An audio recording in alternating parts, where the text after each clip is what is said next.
বছরটার কি এটাই ধরন হবে? এই বছরে 12ই নভেম্বর থেকে মানুষকে দূরবর্তী স্থানে যাত্রার সময়, তো এই বছর 12 নভেম্বর থেকে 5ই ডিসেম্বর অবধি সময়টা কিন্তু মঙ্গল এবং রাহুর, এটা কি খুব খারাপ? ইয়েস, এটা খারাপ। এটাকে বলা হয় অঙ্গারক দোষ। মঙ্গল হচ্ছে অ্যাক্সিডেন্টের কারক, আর এই সময় বিভিন্ন রকমের ইলেকট্রিক্যাল অ্যাপ্লায়েন্সেস খারাপ হওয়া, যান্ত্রিক গোলযোগ হওয়া, কিন্তু এক্সট্রামেরিটাল অ্যাফেয়ার বা চিটিংয়ের সম্ভাবনা আছে, সেটাও কিন্তু অগস্ট মাসেই ঘটবে। এখন সোশ্যাল মিডিয়ায় সারাক্ষণ প্রদর্শন, এটা কি সত্যি কি নজর লাগে? প্রথম কথা শুরু করবো, নাজার ইজ রিয়েল। এআই অ্যাস্ট্রোলজারও বেরিয়ে গেছে এবং এআই অ্যাস্ট্রোলজার আসার ফলে আমাদের খুব লাভ হয়েছে। তা আপনার প্রফেশন যদি আপনি বাঁচাতে চান এআই থেকে, ডেটা দেবেন না। একটা মানুষের ভাগ্য বদল কি সত্যি সত্যি সম্ভব? জীবনের শুরুর দিন থেকে শেষ দিন অবধি পুরোটাই প্রিডেস্টাইন্ড। কোন রাশি আর কোন লগ্ন সব থেকে কম্বিনেশনটা সব থেকে ভালো? অ্যাস্ট্রোলজিতে দুটো ফ্রেন্ডস গ্রুপ আছে, একটা হচ্ছে সূর্য, মঙ্গল, বৃহস্পতি, চন্দ্র। স্ট্রাগলের মধ্যে আনন্দটাকে খুঁজে নিতে হবে। শাহরুখ খানের একটি কথা আছে না, the journey is more rewarding than the গোল। টাকা ছাড়া জীবন চলে না। টাকা থাকা মানে কেউ স্পিরিচুয়ালিটি থেকে দূরে চলে যাচ্ছে তা নয়। রত্ন ধারণ করলে নাকি প্রতিকার অনেক কিছুতে পাওয়া যায়। যে গ্রহটি খারাপ তার রত্ন পড়ে নিন। মমতা বন্দ্যোপাধ্যায় আর কত বছর থাকবেন? এইবার তো 100%। আজকালকার জেনারেশনের মধ্যে বিশেষভাবে দেখছি যে বিলিয়নিয়ার হবে, কিন্তু বিলিয়নিয়ার হতে পারবে না।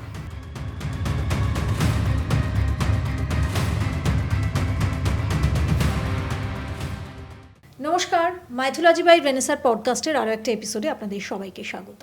এখন একটা উৎসব গেল, আবার একটা উৎসবের জন্য আমরা অপেক্ষা করছি, কিন্তু এই বছরটার শুরু থেকেই না গত বছরের মতোই আমরা নানান ঘটনা দেখতে পাচ্ছি। একটা প্লেন অ্যাক্সিডেন্ট আমরা দেখলাম, আবার আরেকটাও দেখলাম আমরা রাঁচিতে, যেটা হলো।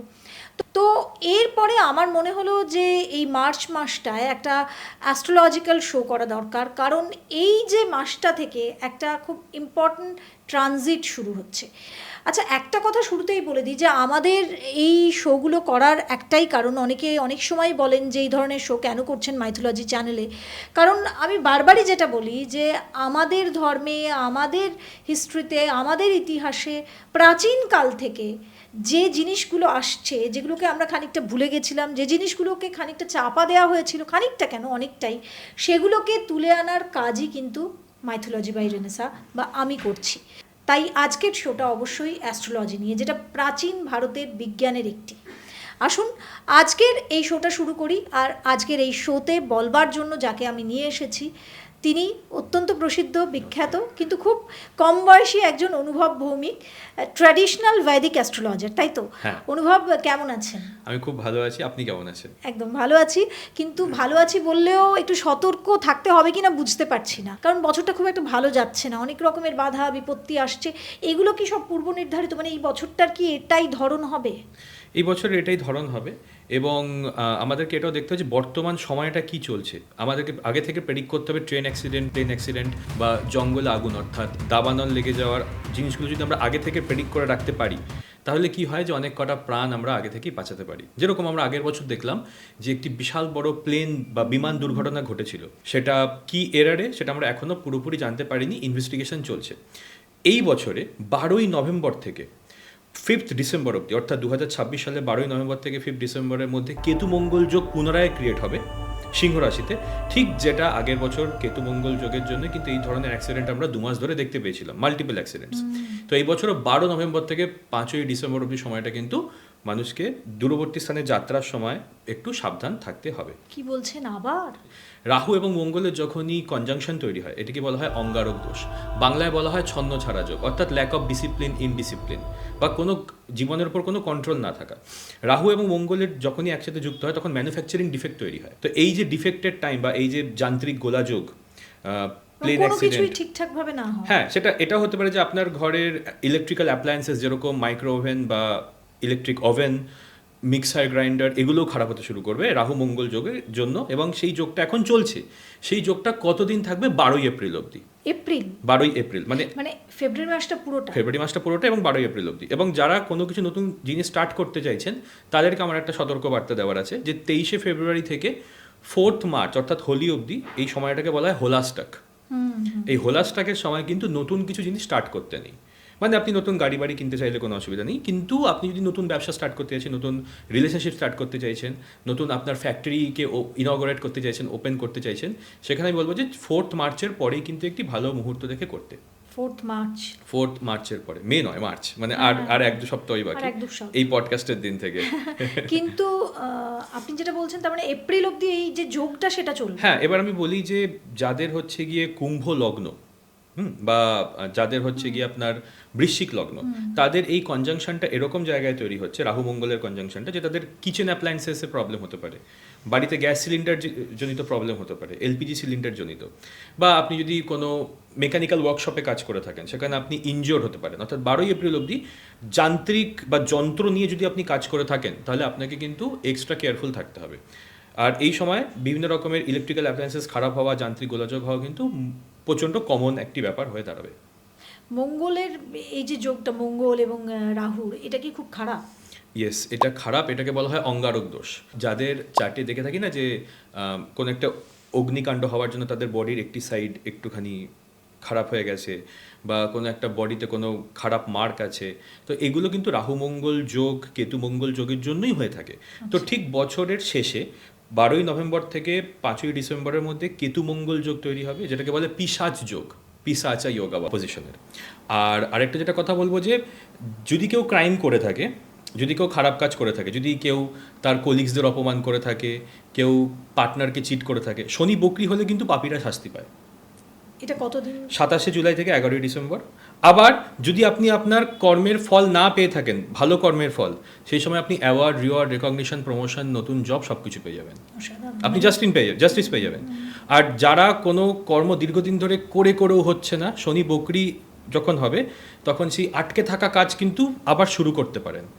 মানে আমি যখন আমার একাডেমিটা খুলেছিলাম শনির বক্রতায় খুলেছিলাম। মানে ভালো কাজ এই সময় খোলা উচিত। হ্যাঁ, একদম, মানে আটকে থাকা কাজ হচ্ছে না সেটা হয়ে যেতে পারে। শুধু শনির বকরি মানেই যে খুব ভয় পাওয়ার কথা তা কিন্তু না। তবে হ্যাঁ, বকরি গ্রহের সময় যদি আপনি কোনো কাজ শুরু করেন শনি বকরির সময়, সেটি শেষ করতে অনেক সময় লাগবে, লং টার্ম 3বার তাতে মোটামুটি 8 ধাক্কা আসে বা ফেলিয়ার আসে। মানে বকরি গ্রহ একটু ধীরে ধীরে কিন্তু সলিড, যেটা হবে সলিড, এবং তার মধ্যে কোনো খাদ নেই। যাদের রাশিতে শনি বেশি থাকে অনেকে বলে তাদের তো গেল। যাদের শনির লগ্ন, যেরকম আমার মকর লগ্ন, তারা প্রচণ্ড হার্ডওয়ার্কিং, প্রচণ্ড ডিসিপ্লিনড, পাংচুয়াল নয়। পাংচুয়াল হচ্ছে সূর্য, শনি সূর্যের শত্রু।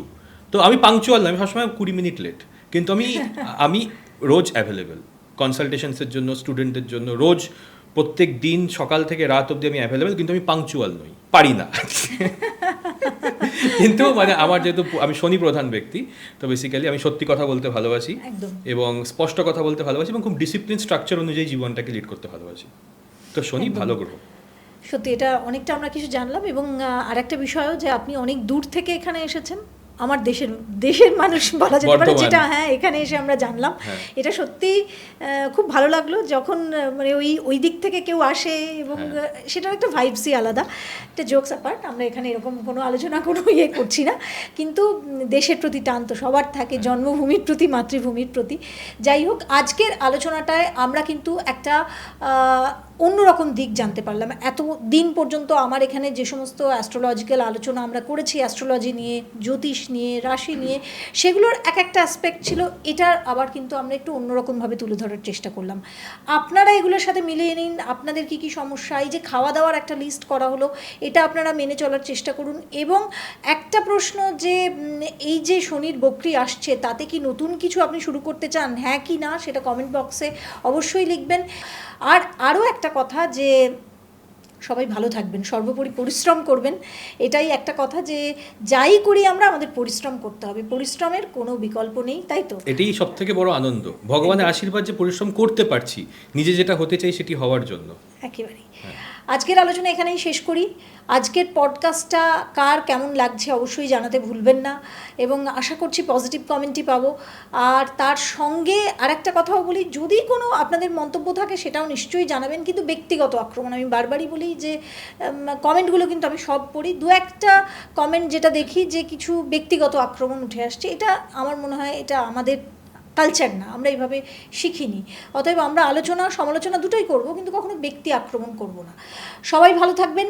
এই পডকাস্টটা কিন্তু একটা অনেকটা বিষয় আমরা কভার করেছি, যেখানে জেমোলজি মানে কি রত্ন ধারণ করবেন সেটা যেমন রয়েছে, কি খাবেন না, এবং গোচর যে ট্রানজিটটা আসছে যেটা সব থেকে ইম্পর্ট্যান্ট এই মুহূর্তে, কেমন যাবে এই কয়েকটা মাস সেটা সম্পর্কেও আমরা আলোচনা করেছি। সুতরাং এটাকে দিকে দিকে শেয়ার করে দিন, এটাকে লাইক করুন, আর এই কন্টেন্টটা যদি ভালো লাগে তাহলে চ্যানেলটা অবশ্যই সাবস্ক্রাইব করে নেবেন।